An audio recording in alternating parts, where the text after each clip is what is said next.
టాలీవుడ్ లో famous sentiment ఒకటి ఉంది. స్టార్ డైరెక్టర్ రాజమౌళితో పనిచేసిన తర్వాత ఎలాంటి హీరోకైనా సరే నెక్స్ట్ మూవీ డిజాస్టర్ అవుతుంది.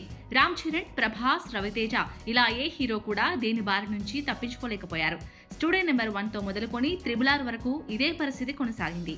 దీంతో దేవరా మూవీతో ఎన్టీఆర్ దీన్ని బ్రేక్ చేస్తాడా లేదా అని గత కొన్ని రోజులుగా సోషల్ మీడియాలో ఒకటే చర్చ.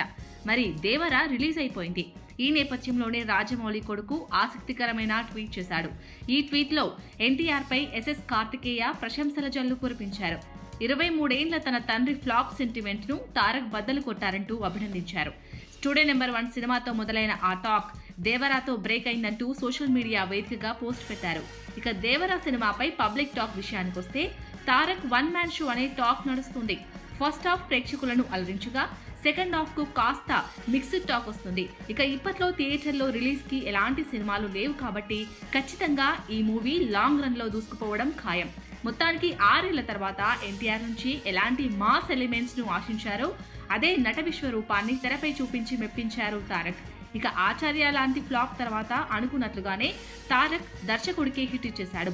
అలాంటి ఫ్లాప్ తర్వాత కొరటాల నుంచి ఇలాంటి కంబ్యాక్ ను ఎవ్వరూ ఊహించి ఉండరు. ఇక దేవరా దండయాత్ర మొదలైనట్లే కేవలం రికార్డ్స్ తిరగరాయడమే బ్యాలెన్స్ అంటున్నారు ఫ్యాన్స్.